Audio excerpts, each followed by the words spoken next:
నమస్కారం అండి. This is #you. ఎన్నాళ్ళలోంచో ఎదురు చూస్తున్నారు అందరూ. రోజాని కొంచెమన్నా కుదపరే, కదపరే అని చెప్పి. మొత్తానికి రోజాకైతే నోటీసులొచ్చినియి. అరెస్ట్ గంట మోగబోతుంది.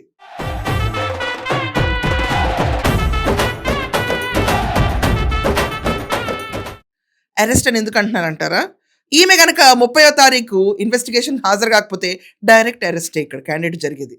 మనం చూసుకుంటే ఇక్కడ రోజా సెల్వమణి అక్కకి ఎట్ లాస్ట్ తిరుపతి ఈస్ట్ పోలీసులు నోటీసులు సర్వ్ చేశారు.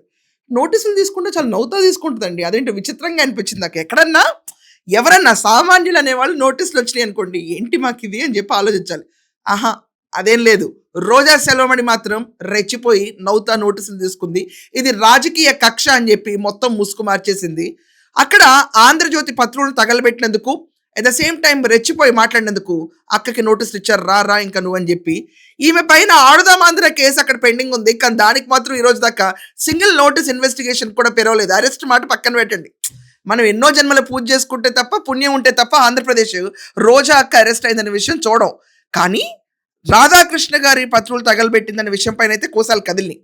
తిరుపతి ఈస్ట్ పోలీసులు నిన్న వచ్చి ఆమె ఇంటికి వెళ్ళి తిరుపతిలోనే నోటీసులు జారీ చేశారు. ఇలాగే ధర్మానికి కూడా జారీ చేశారు. వాళ్ళిద్దరు కూర్చుని మేము అలా ఇదంతా జరిగింది, మొత్తం రాజకీయ విభేదాలని చెప్పి రెచ్చిపోతున్నారు.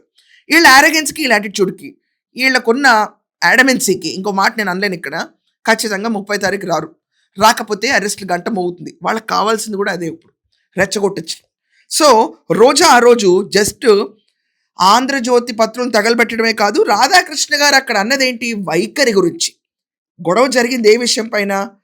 జగన్మోహన్ రెడ్డి ఏది చెప్తే దాన్ని తలాడిస్తారేంటయ్యా రేపు మీరు అన్న విషయం పైన ఆయన ప్రస్తావిస్తూ, రేపు మీ ఇంట్లో పెళ్లి చేసుకున్న భార్యలకు మళ్ళీ పెళ్లి చూపులు అన్న వర్డ్ అన్నారు అక్కడ. ఆ వర్డ్ని కంపారిజన్గా అన్నారు తప్ప రాష్ట్ర వ్యాప్తంగా ఉన్న మహిళలందరి గురించి అల్లా. వీళ్ళు తీసుకొచ్చి రాష్ట్ర వ్యాప్తంగా అందరు మహిళల్ని తిట్టేశారు అని చెప్పి ప్రచారం చేశారు. అది అఫ్ కోర్స్ నాన్ సెన్సికల్ ప్రచారం అనుకోండి. అక్కడ ఆ విషయం పైన రాధాకృష్ణ గారు మాట్లాడిన దానిపైన వీళ్ళందరూ రెచ్చిపోయి ధర్నాలు కొట్టారు. ఏబిఎన్ ఆఫీస్ ముందు అంబటి అందరూ కూర్చుని they had their own time to play. Roja కూడా వచ్చేసింది. రోజా వచ్చి రాధాకృష్ణ గారిని తిట్టింది. ఓకే, తిట్టడమే కాకుండా నారా భువనేశ్వర్ గారు, పవన్ కళ్యాణ్ గారి భార్య, నారా లోకేష్ గారి భార్య, చంద్రబాబు గారి భార్య అందరూ ఇలా రెచ్చగొట్టి రాంచారని చెప్పింది. వాళ్ళకేం సంబంధం? అసలు వాళ్ళకేం సంబంధం నాకే అర్థం కావట్లా. తినొచ్చి వాళ్ళందరినీ కూడా లాగేసింది. ఒక్కసారి ఆ సినాప్సిస్ వినిపిస్తాను, మీరు వినండి. రాధాకృష్ణ ఈ రోజు ఆడవాళ్ళని మాట్లాడిన మాటకి రాష్ట్రాల్లో ఉన్న మహిళలందరూ కూడా ఎదురు తిరుగుతున్నామని కూడా ఈ సందర్భంగా తెలియజేస్తున్నాం. ఈ రాధాకృష్ణకి పెళ్ళాం లేదా, కూతురు లేదా? వాళ్ళు వీళ్ళకి గడ్డి పెట్టాలని నేను అడుగుతున్నాను. మా కుటుంబాలలో, మా నాయకుల కుటుంబంలో ఆడవాళ్ళ గురించి మాట్లాడే అర్హత ఈ పనికి రాధాకృష్ణకి ఉందా నేను అడుగుతున్నాను.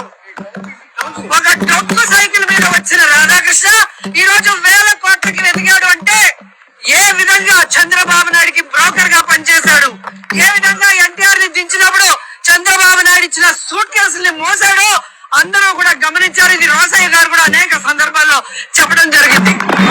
ప్రతి వారం కొత్త పలుకు అనే పేరుతో కొవ్వెక్కిన పలుకులు రాస్తున్నాడు. ఈ రాధాకృష్ణకి కొవ్వు కరిగిస్తాం, కొవ్వు దించుతామని కూడా ఈ సందర్భంగా హెచ్చరిస్తున్నాం. సో ఈ లెవెల్లో రాధాకృష్ణ గారు కొవ్వు కరిగించి అంటే చెప్పాలి కదక్క, కాఫీ పాట్లో పెట్టి కరిగిస్తావా లేకపోతే ఎలా అంటే ఏం ప్యాన్లో కరిగిస్తావు? చివరికి ఏమైంది, ఎవరిదో కొవ్వు కరిగింది. 30 తారీఖున రమ్మని చెప్పారు. సో ఈమెయితే పోలీస్ స్టేషన్కి వెళ్ళాలండి. ఇక్కడ సైకిల్ మీద వచ్చిన రాధాకృష్ణ అని అంటుంది. రాధాకృష్ణ గారు సైకిల్ మీద వచ్చారో స్కూటీ మీద వచ్చారో ఇస్ నాట్ మై ఇంట్రెస్ట్. ఇక్కడ డిబేట్ అది కాదు. జగన్మోహన్ రెడ్డి రాజశేఖర్ రెడ్డి ఎన్నికలకు రాకముందు దేనిపైన వచ్చాడు? అసలు వాళ్ళ కుటుంబ నేపథ్యం ఏంటి? జగన్మోహన్ రెడ్డి వాళ్ళ ఫాదర్ రాజశేఖర్ రెడ్డి సీఎం అవ్వకముందు వాళ్ళ పరిస్థితి ఏంటి? వాళ్ళు ఎట్లా వచ్చారో ఒకసారి ఆ లెక్కలు కూడా చెప్పు. ఇక్కడ విచిత్రంగా ఇంకో పేరు తీసుకొస్తుంది, మీరు వినాలి. రాధాకృష్ణ కూతురికి చంద్రబాబు నాయుడు భార్య భువనేశ్వరి గారికి నారా లోకేష్ భార్య, అలాగే ఎవరైతే పవన్ కళ్యాణ్ భార్య, అలాగే మంత్రులు ఎమ్మెల్యేల భార్యలను హెచ్చరిస్తున్నాం. మీరు మమ్మల్ని తిట్టిస్తే మాకు తిట్టడం చేత కాదనుకుంటున్నారా? మాకు సంస్కారం అడ్డొస్తుంది కాబట్టి, చదువుకున్న వాళ్ళ విలువలు తెలిసిన వాళ్ళం కాబట్టి ఈ రోజు మేము ఇంతవరకు మీకు హెచ్చరిస్తూ వదిలేస్తాం. ఎయిటర్ ఒకసారి సంస్కారం ఉన్న లేడీకి ఒకసారి ఆవిడ ఏం మాట్లాడిందో 4 అంటే 4 లేకపోతే 2 అంటే 2 టైం కన్జ్యూమ్ చేయకుండా వేయండి. మాకు సంస్కారం అడ్డొస్తుంది కాబట్టి, చదువుకున్న వాళ్ళ విలువలు తెలిసిన వాళ్ళం కాబట్టి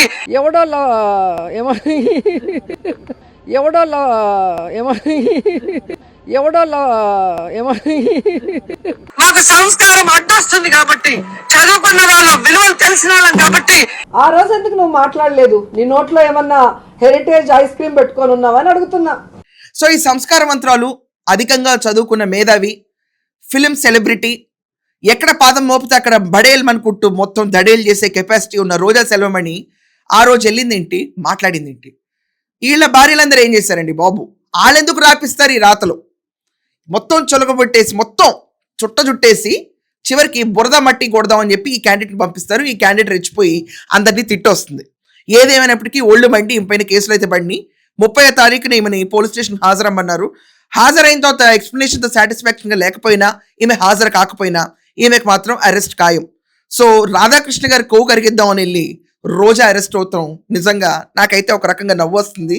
మనం చేసేది ఎప్పుడు అవతరాలని భయపెట్టాలి, మనకు మనం భయపెట్టుకునేటట్టు ఉండకూడదు. ఆయన నోటీసులు తీసుకుంటే నవ్వుకునే రోజాకి అరెస్ట్ ఎంత ఇలా వెళ్ళి అలా వస్తుంది. మనందరం చూస్తూ ఉండాలి. దీంతో పాటు అంబటి రాంబాబు పైన కూడా కేసులు ఉన్నాయండి. ఆ రోజు పోలీసులు అక్కడ పడితే అక్కడ తోస్తాడు.